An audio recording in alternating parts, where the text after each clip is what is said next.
say all religions are the same.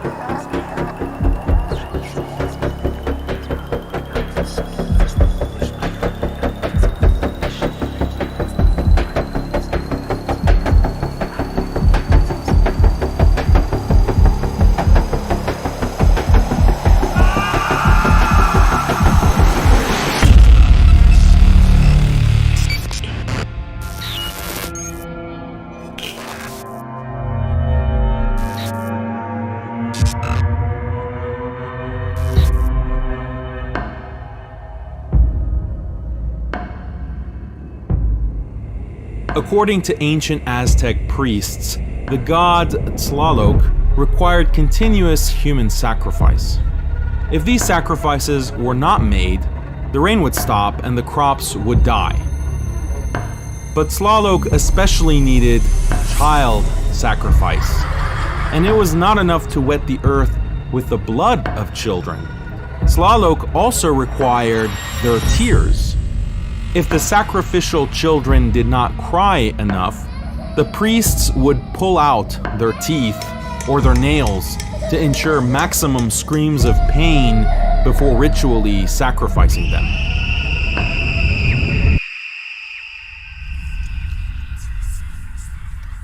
There is a sacred ritual described in Hindu scripture that's so vulgar that Hindu scholars refuse to translate it. Later Western academics like Wendy Doniger have provided full translations of the Hindu sacred Veda scriptures that describe this shocking fertility ritual called the Ashvamedha. We will describe the ritual for you now along with direct quotes from the scriptures, but viewer discretion is advised. The ritual begins when a horse is suffocated to death. The king and his 4 queens walk around the dead horse chanting prayers. The chief queen recites, "O horse, you are protector of the community on the basis of your good qualities. You are the protector of happiness. O horse, you have become my husband." When the prayer is complete, the chief queen lies down next to the horse. As the priests observe, she pulls the dead horse's genitalia and puts it into her own. She then recites the sacred prayer, "This horse may release semen into me." The king then recites another sacred prayer, "O horse, please throw semen on the upper part of the anus of my wife. Expand your penis and insert it in the vagina."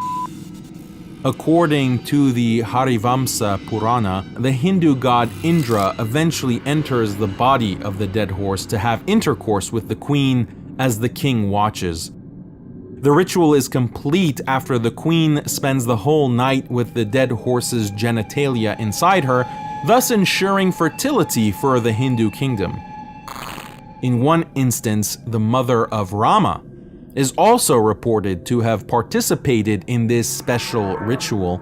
You might think that this is a marginal practice in Hinduism, but many sacred Hindu temples, such as the Khajuraho temple in India, depict these acts of bestiality and group sex on their holy walls. Now you could say that all religions are the same, but what other religions involve child sacrifice and dead horse bestiality?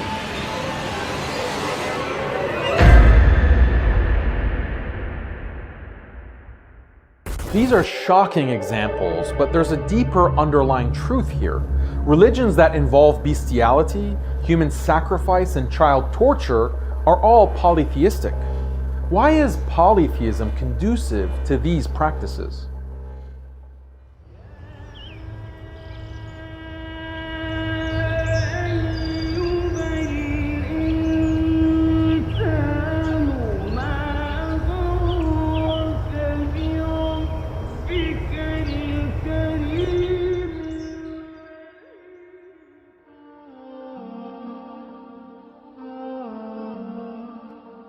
Of all religions, Islam is unique in its staunch condemnation of polytheism in all its forms. No religion takes a harder stance against polytheism. Islam teaches that the greatest injustice is polytheism or shirk, and the greatest virtue is strict monotheism or tawheed. But what is so unjust about worshipping multiple gods? And what is so morally good about strictly worshipping one God? We live in a world that has whitewashed polytheism. People think that the only difference between a monotheistic religion like Islam and polytheism is Muslims have a mosque that doesn't have idols in it, whereas Hindus, Buddhists, and pagans have temples with colorful statues. Why get so worked up about this difference? What's the big deal? If you believe in multiple gods versus believing in one all-powerful God, that has a huge impact on your psychology. Unlike the polytheist, the true monotheist, namely the Muslim, worships only one all-powerful God.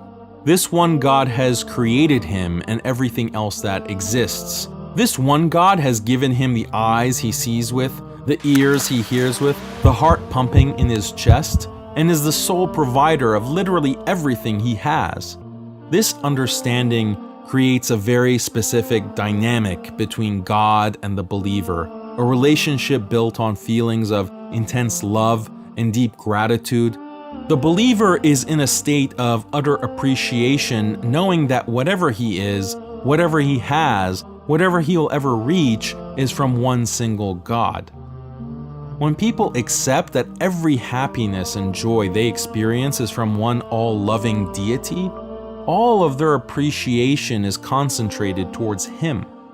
They in turn direct all their worship exclusively to him.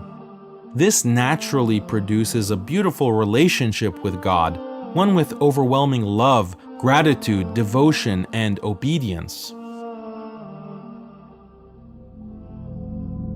The temptation is to say that this kind of love is part of every religion. That is false. It's not part of every religion. This is whitewashing polytheism. In polytheism, most deities have no role in a person's life. They're not responsible for food that you eat, air you breathe. They aren't responsible for the order of the universe that ensures the sun rises and sets. In polytheism, most gods are localized with limited power. There's a god for the sea, another god for the sky, or a small god for your specific family. These are weak gods that offer you nothing. The deities in polytheism are so weak that often they can't even feed themselves. They require sacrifices in the form of food, alcohol, or blood. This is what libations are for. In many cases, traditional polytheism involves appeasing spirit beings and literal demons. For example, you make an offering to the sea demons so they don't destroy your boat. In the theology of polytheism, you get no benefit from these gods, and the only reason you worship them is to ward off their evil. How could you love gods like this, or have any gratitude towards them? You might even hate these gods. Polytheistic religions have this inherent ugliness. It's the complete opposite of monotheism.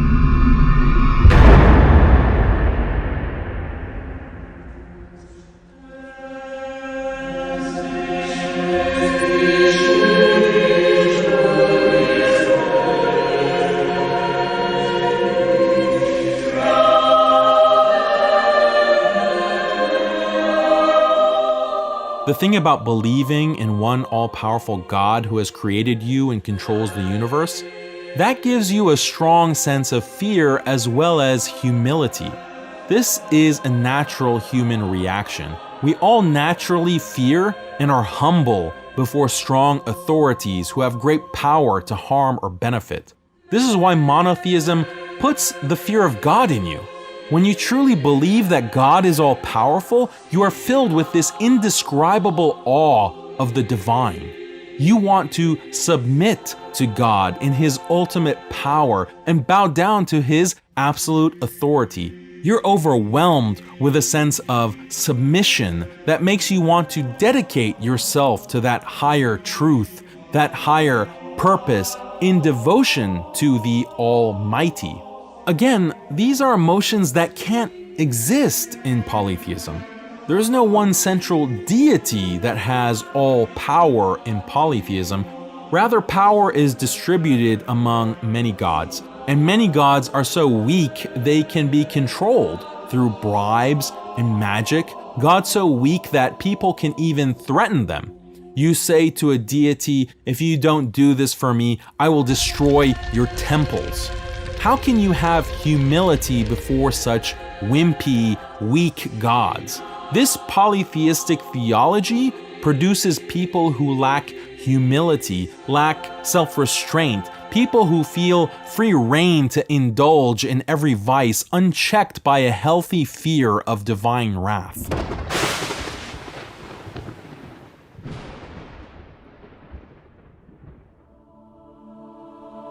In this same vein, Judaism is a supposedly monotheistic religion, but it actually shares this aspect of polytheism.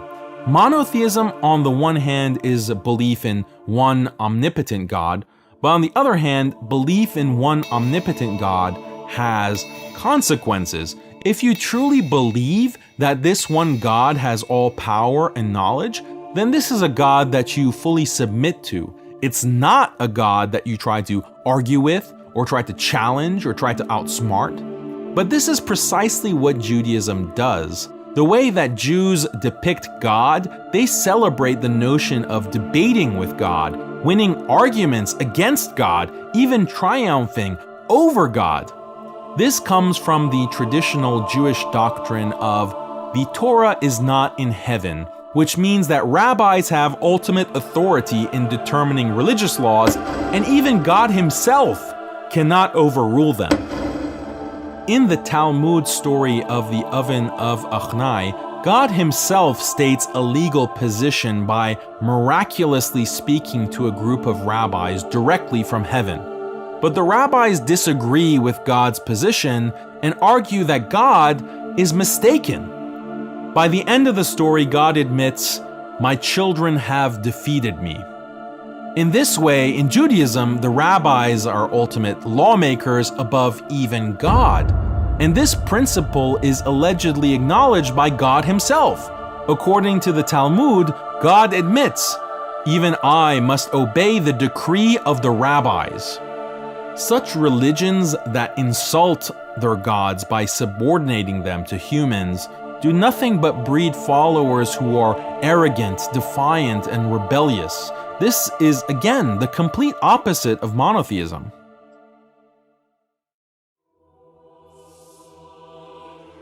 Beyond fear, love, and gratitude, monotheism produces rock-solid certainty. This is because the notion of a monotheistic God draws upon deep human intuitions we discussed in episode 2. All children intuitively recognize that the universe has a creator who controls the universe. These innate intuitions very much resonate with monotheism, but clash with polytheism. As psychologists acknowledge, this makes monotheism more intuitively compelling to the human mind. These intuitions are also used to rationally justify belief in one God. This is why you have many philosophical proofs for God, but you won't find any proofs about the existence of Hanuman, the monkey god, or Zulu, the moon goddess. Polytheistic gods are not only unintuitive, they're actually repulsive.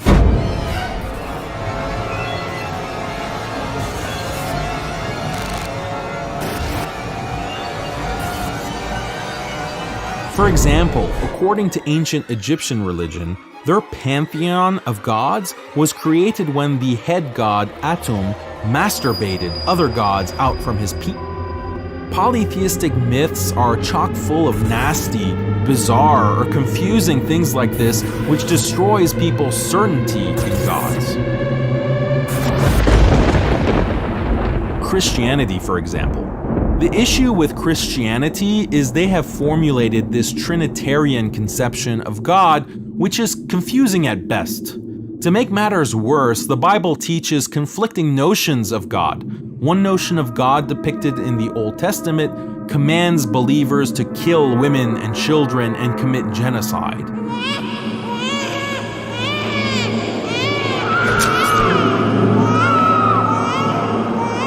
But in the New Testament, God in the form of Jesus tells believers to turn the other cheek. In the Old Testament, God commands believers to stone the adulterer. But in the New Testament, God in the form of Jesus says that only he without sin should cast stones. It's like the Christian God can't make up his mind. This conflicted notion of God only breeds confusion and doubt. This is the main reason why Christian societies have fallen into apostasy and secularization time and time again.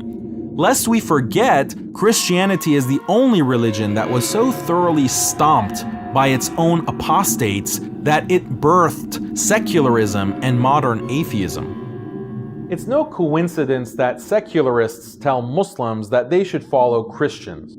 They say, Islam needs to have a reformation like Christianity. But Christianity had a reformation because they have this very confusing notion of God that clashes with monotheistic intuitions. But it's the strong monotheism of Islam that creates certainty in Muslims and makes them reject secular efforts at reforming and liberalizing their religion. What also makes secularists rage is how Muslims have been so resistant to the colonial project. Colonizers have had great difficulty getting Muslims to sell out and abandon the monotheism that is the linchpin of Muslim life. Polytheism, on the other hand, well, let's just say it's relatively easier to get people to stop believing in Brahma, the god who raped his own daughter, or Atum, the masturbating god. In a short amount of time, colonialism wiped out, assimilated, or reformed thousands of polytheistic religions throughout the world, but the unshakable faith of Muslims has been the thorn in the side of European colonial powers for over 200 years.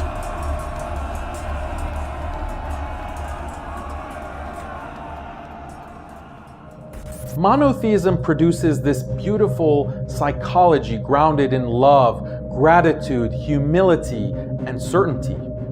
And that psychology creates societies that are more honest, more altruistic, more harmonious. These are facts cited in recent academic books like Big Gods by Professor Ara Norenzian. There are several reasons for this. First of all, monotheists are much more motivated to be moral because they fear God. If you believe God Almighty can zap you with lightning at any moment, that's going to keep you honest in your daily life. But you don't find this kind of fear in polytheism, as we already mentioned.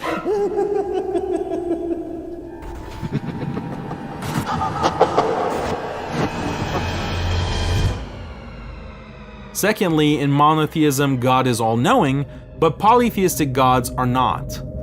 Polytheistic gods are sometimes so ignorant they can be tricked. For example, in Greek religion, Zeus was tricked by Prometheus.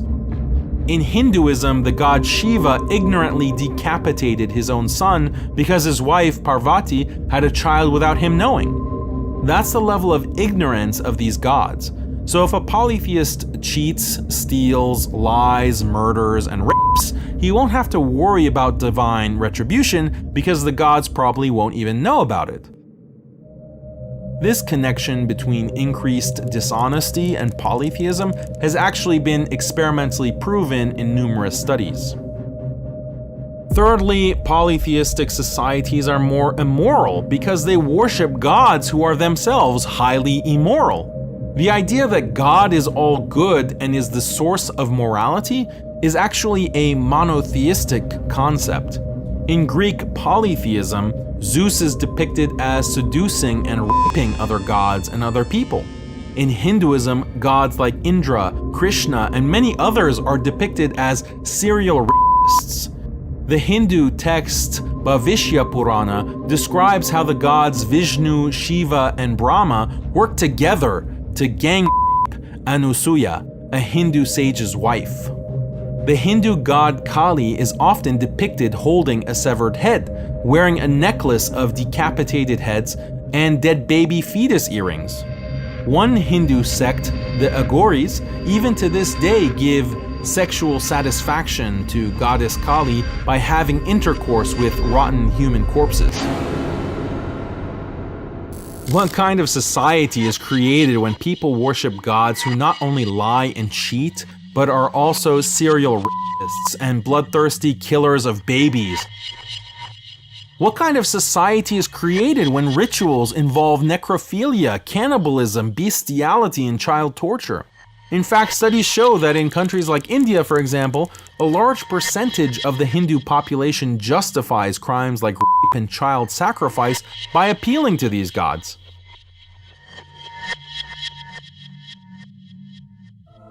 Now contrast with Muslim societies.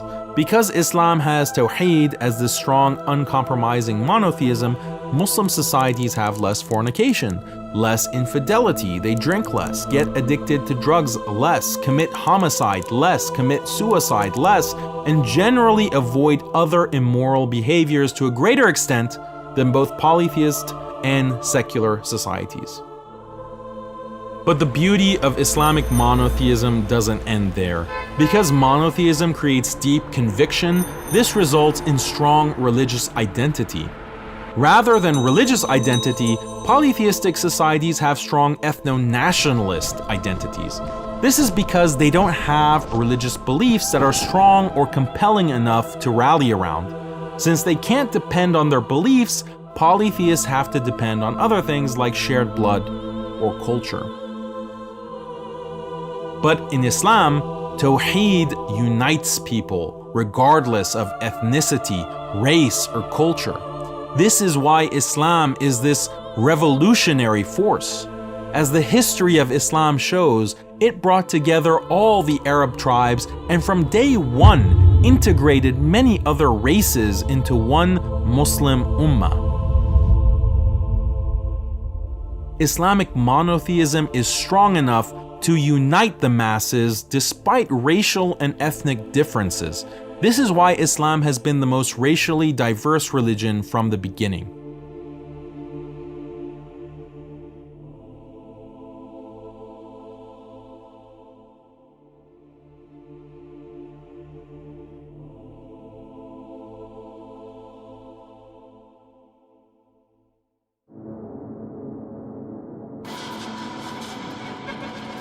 What's so incredibly dishonest about other religions when they criticize Islam is they say, sure, Muslims have strong religious identity, but that makes them engage in religious discrimination, unlike our peaceful religions.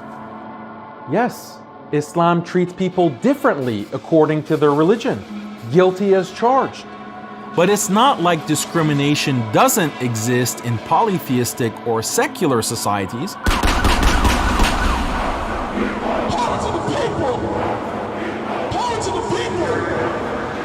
They all have boatloads of discrimination, but instead of religious discrimination, it's on the basis of race, ethnicity, or national origin. How is this supposedly better? At least with Islam, religion represents a person's deepest beliefs, and it's something freely chosen. But you can't choose your race or the country you're born in, so it makes sense to judge people and categorize them on the basis of their religion. But the color of your skin or which country you happen to be born in is a silly basis for categorization. And if anything, it leads to far more persecution and bloodshed. Consider the supposedly peace-loving religion of Buddhism. Burmese Buddhists persecute the Rohingya based on racial identity. Sinhalese Buddhists persecute the Tamils based on ethnic identity. Japanese Buddhists justified Japanese imperialism based on ethno-nationalist identity. So yes, None of these are religious conflicts per se, but that's because the persecution is ethno-nationalist in character. And it's not just Buddhists that have to resort to lowly racism and ethno-nationalism. Look at Christian white nationalists. Look at Jewish Zionists. Look at Hindu Dawah. All these religious groups put primacy on race and discriminate based on race. This is not a coincidence, it's a byproduct of the weak conviction polytheism produces. The fact that these polytheistic religions don't admit this and pretend to be all about peace and tolerance while criticizing Islam is very dishonest.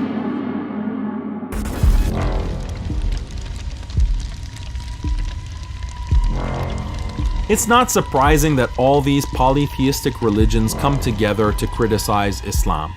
Just look online. You see Christians obsessed with Islam, Jewish Zionists obsessed with Islam, Buddhist nationalists, Hindu Dawah, and even atheists. They're all seething about Islam. You hardly see a Christian debunking Buddhist scripture or a Hindu deconstructing Jewish theology. Why are they all focused on Islam? What's so telling is that these religions don't criticize Islam on the basis of their own traditional doctrines. Rather, their main criticism is that Islam is not liberal and modern enough. Islam doesn't respect women's rights like we do. Islam doesn't respect LGBT like we do. Islam is not as tolerant and freedom-loving as we are. These are nothing more than modern secular values that these other religions have sold out to.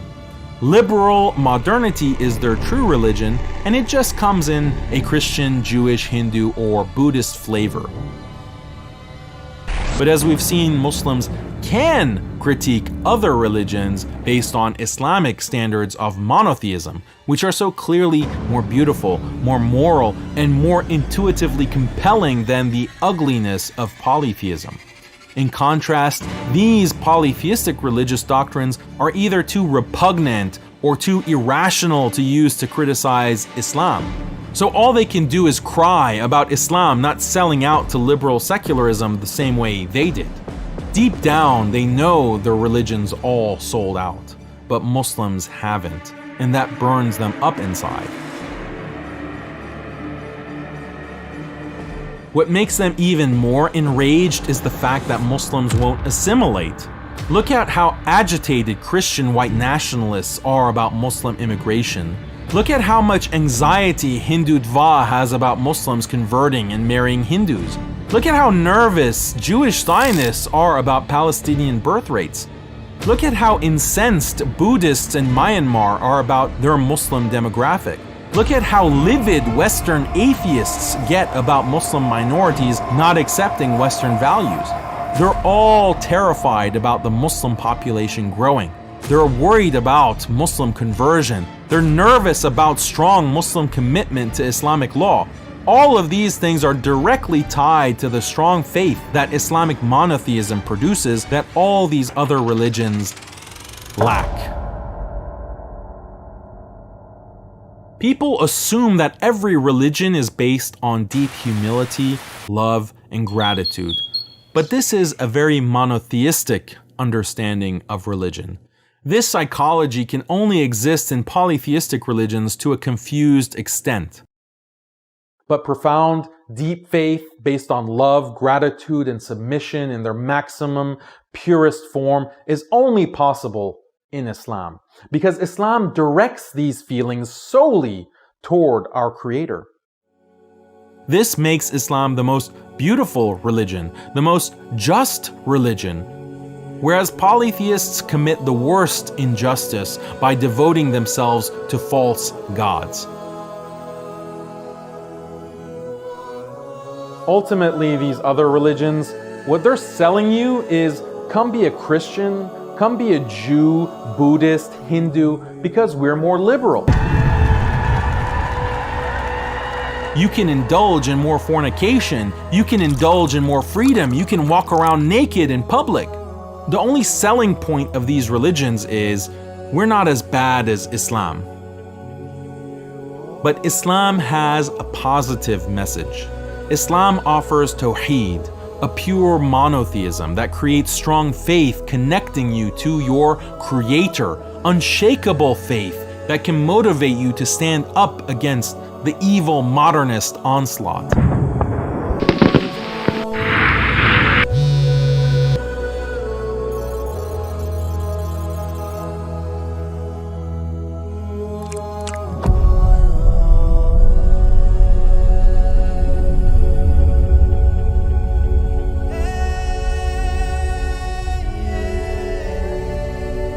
These are Islam's values, and these are the values that should guide human life. These are the values that allow Muslims to resist colonization, to resist secularization, to resist assimilation, and to resist the transhumanist liberalization agenda that threatens to destroy all mankind.